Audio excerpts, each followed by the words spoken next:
y'all, welcome back to Bowls with the Bard. My name is Cakes, I am your host. Today we are starting a new segment called Cakes Take.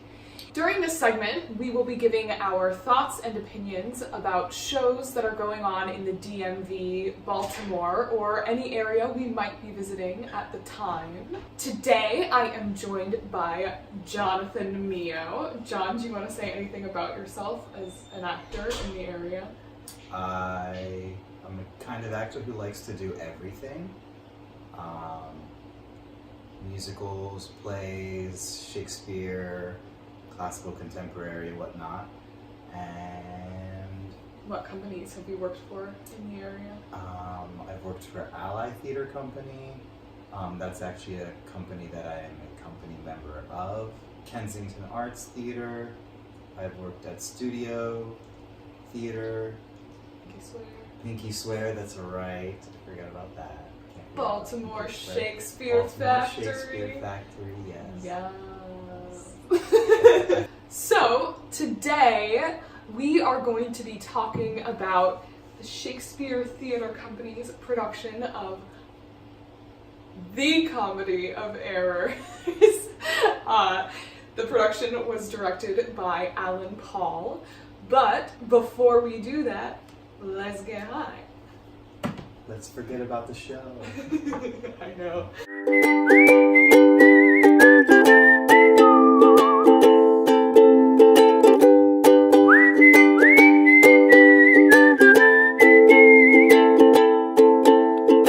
Alright. The Comedy of Errors at Shakespeare Theatre Company. So I guess we'll start this conversation off with what we liked about the production, starting with some positivity. Mm-hmm. What were some of your favorite elements? The fact that they had a scooter on stage. Yes. I just love like when theaters come up with like some crazy way to do something that just people don't normally do. And I know scooters have been on stage before, but just to see it there, I guess, was cool because that was my first time seeing one on stage. I've been in a play where they had a bicycle on stage, but never a scooter, and it was working, and they actually drove it was on so stage. Cool. The characters were great, like a lot of the performances. Awesome. I know we were talking when we left the theater about how we really liked that it had this like Shakespearean sitcom feel to it, where like the set was on a revolve, which was mind-blowing. It 4 different stages, 4 different pieces. It had 4. The revolve would turn, and each side had a building. The jeweler shop, the house. The house. Oh God! At one point, there was like a costume shop, like a tailor. And the police station. The police station. 4 locations on the revolve. One of which could turn around itself, so you could, or I don't know if it turned around or if it opened and closed, but when you got to the house set piece, you could see both the outside of the house, and I think it opened up into the inside of the house. And they had these beautiful moments when it would open up where Adriana and Luciana would kind of be pushed onto the stage in this chair, and the lights would come up just perfect, and they would be posed in their chair, and it just felt cinematic. It felt like TV. I was a big fan of how depth was used on the stage because it went so much further than when the doors opened. You had the inside of the house, and then after that, behind that, there was another window that showed you what the front porch looked like. Yeah. Pretty much, where people were still interacting and coming through, and it was still very well like set and staged and painted. So like there was almost no angle that you could see, real like technical aspects. Yeah. Unless you were like really in the far box, but that's only really because those are the box. But yeah, that was really, I really like that aspect of depth in that set. Yeah, they used that really well. When you said that, I was thinking about, they had a moment where Dromio had to run from one place to another, and he ran in place, and they just had the revolve move, which was another like kind of sitcom-y feel type thing, because you know when they used to drive in the sitcoms, they'd have that thing just like rolling behind them, like that was great. Scooby-Doo. I very much appreciated the costumes. Yes. There was a great attention to detail on those. It felt like color-wise they were sticking to blacks and whites and golds. Pretty much everybody was in those colors. Some accent colors, but it seemed like across the board there was a theme going on there. Everybody looked uniform. It just was, the whole thing was so picturesque the whole time. Especially because I guess it was set in Greece. Yes. And they kept that theme of like almost everything's made out of marble. And it was, I guess the buildings were very white. Yes. And very clean, very sharp edges, and just very proper and clean. You could tell that like the entire area, it just exuded wealth. Yes. Yes. It was very indicative of like, I mean, even the Duke comes out with his big fat cigar and this like fancy suit. Like the moment you see him, you're like, holy crap, this guy's rich. I mean, everybody there was pretty much wealthy. Definitely. It was a show about wealth. Yeah. Not about wealth, but there. Yeah, that's a theme. It's in theme, there. Yeah. So maybe talk about what we didn't like. I feel like we agreed on the point that there are 4 or 5 musical numbers that they've incorporated into this production. They sound great. They do. They sound great. They're singing it well. I feel like performances were... it depended on the number. Like they opened with a number, and I felt like it was static. Like there were so many people on stage that none of them could move, and it was a kind of a poor way, I thought, to begin the play. Yeah, it didn't. I mean, it established where we were, at least orchestrations wise. It established where we were, but the lyrics, I didn't feel necessarily had anything to do with the play itself. And it wasn't a weak beginning. Like it wasn't bad, but it wasn't a strong beginning. Well, in my opinion, it was just a, like, it wasn't strong, it wasn't weak, but I didn't understand why it had to be there, because I think the beginning of the play itself is already strong enough. That maybe music in between the play, as opposed to like starting it off, would have been what I would have preferred more. Then again, that's my opinion. But that first song didn't really serve and much of anything to the rest of the play, and for them to make it one full act, 140 minutes. It was an hour and... It was like an hour 35, so it was like 95-ish minutes. So, to just want to go through a play straight through like that and have that song, I feel like you could have probably cut more time by not having it. Though, timing-wise, it was nice. They did a really good job of like cutting a little under that 2 hours traffic. Keeping it in a one act was something that I thought was a great idea. The pacing overall in the show was great, but it almost felt like those musical numbers halted the pacing. Like they did such a great job of, there were bits on bits on bits on bits. I feel like adding to that sitcom feel, like when you're watching a sitcom, you want that laugh track, and you got it, because there were bits, and not all the bits worked for everyone in the audience, so you had those moments where like people around you were laughing and you were like, that one was okay. and other moments where you were cackling yourself Yeah. and you knew nobody else was Yeah, laughing, but The person next to you was just like, yeah, because they they did have. I actually specifically remember a moment where they had a joke, the joke about the fat woman, where about Where- Moose, the woman. Yeah. Yeah. where Dromio was describing her, and just you- using a lot of very like harsh language, and I just remember seeing a lot of the audience members being like, Oh, we're fat shaming. yeah, that's Yeah. in Shakespeare, and it was like hardcore, just poorly describing a woman in general.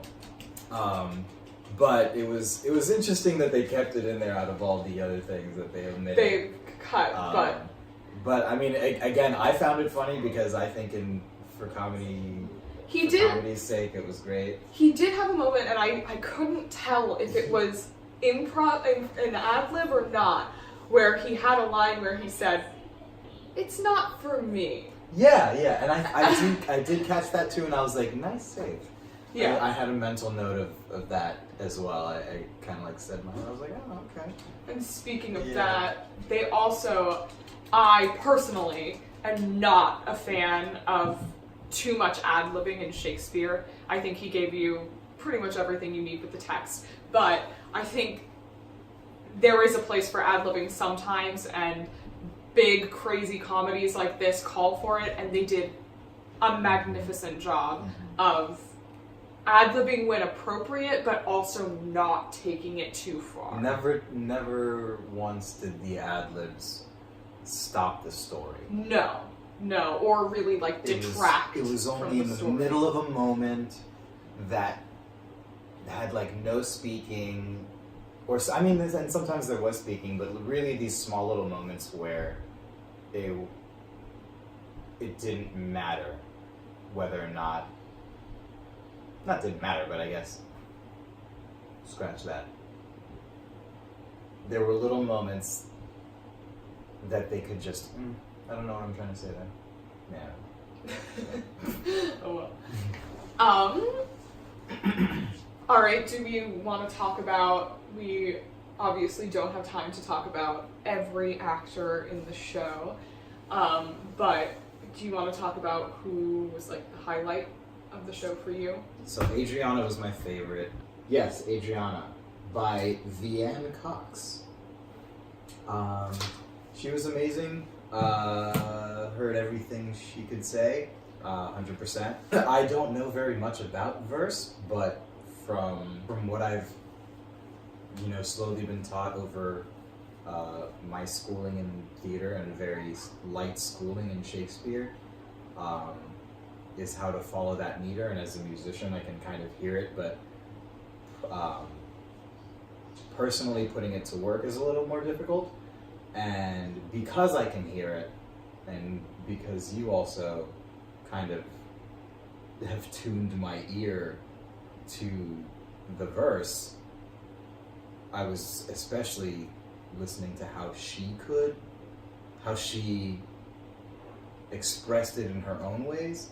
I loved how she was able to really make use of the verse in order to help us understand what she was saying better, pretty much.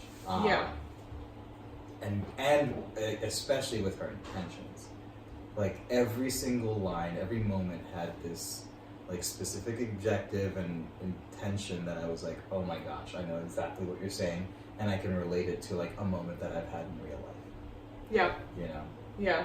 She was very relatable in I a agree. lot of the ways that she felt, and I think that came through because she was able to play with the verse so well. Yeah, she fucking slayed Yeah, that she verse. could. Like there were multiple times during the play, two in specific, that she had longer speeches where I felt myself like, yeah, because she was so on top of the verse to the point where like what I love is when somebody could choose to in-jam something and instead they take the breath and it's justified by what they did as an actor, and she did that time and time and time again. She found like the surprising but also, like you said, relatable choice Yeah. that could come with taking a breath where she needed to take a breath. Yeah. Yeah, she probably would have been my choice had you not picked her. But since you did, I have a backup. His name is Carson Elrod. He played Dromio of Syracuse. Every time he stepped on the stage, he had this like electric energy to him from the start of the play until the end of the play. Yeah. He is the clown of the play. I mean, both of the Dromios are, but Dromio of Syracuse gets a little bit more in terms of speaking. Stuff to do, yeah. And I think he's on stage a little bit more than the other Dromio is as well. And he just did such a good job of like finding the choice and then elevating it to like level 15. And he had the audience in his hands. Yeah. Like all of his jokes landed. Like literally all of them. I don't think anybody on the stage got laughed at as much as he got laughed at. Physically and with his language. Yeah, there were so many times that he was moving so quickly with his body and like getting to one place and I like couldn't keep track of how many choices he was making. It was crazy in the moment. It was really, he was brilliant. He was definitely a light on stage. Do you have any other thoughts about the production that you want to put out there before we wrap this up? Aside from how much I love their attention to detail, not much else really, but that's really probably my favorite part about this play, is that you can tell that there was a lot of attention paid to just every single nook and cranny of the words in this whole play, pretty much.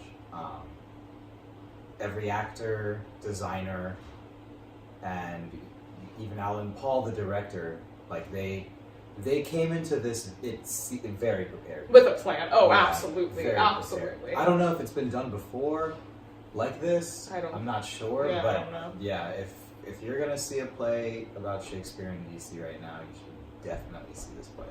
I agree. I was just about to say what do you have one more thing? Hire more women. Yes. Oh, that was the other thing that I wanted to say about this, though. Is that this was a great production. I have a love-hate relationship with STC. Like, sometimes I adore the work they put on, and sometimes I walk out and I'm not very happy with it. But across the board, the thing that always sticks at the end of seeing one of their shows is how few women there are in comparison to men. And in this day and age, and in this Shakespearean climate, it just doesn't make sense not to be cross-gendering. And they do. They cross-gender Dr. Pinch. They have a woman playing him dressed up as a man, and it worked so well. So why wouldn't you do it more? Probably another one of the best ones. You're right. That's another thing that, like, across the board with their productions, I want to see more women on that stage, and I want to see more people of color on that stage. But overall, on a Shakespearean scale of 1 to 10, I would give this play, and I liked this play and willingly would waste my time with it. Nice. Indeed. So, yeah. I would say I'm gonna stick to your scale. To the scale, the numerical scale. And I'll give it an 8.5. That seems about right. Yeah. It was really good. Very much enjoyed it. Super recommended, and the gripes are really just personal. Yeah, honestly. It's like you could I'm go to this and completely say, like, Jonathan, you're an idiot. Yeah. I don't know what you were talking about. Also, the set looks like shit. I hope you wouldn't say that. That is a lot of work that went into that set. It's a cobblestone. But I mean, I'm sure there are people who freaking love the music. Yeah. So take with it what you will, but yeah, I recommend seeing it anyway. Yeah, regardless. absolutely, absolutely. So, if you would like to see more content like this, or if you are producing classical theater in the DMV, in Baltimore, anywhere near where I am, and you would like me to do this for your production, please contact me at bowlswiththebard@gmail.com. But furthermore, if you liked this video and you want more videos like it, please like us on Facebook at Bowls with the Bard, subscribe to us on YouTube and WeedTube at Bowls with the Bard, and follow us on Instagram at Stone Shakespeare. Until next time, I will see you guys later. Bye. Where sad true lover never find my grave to weep there.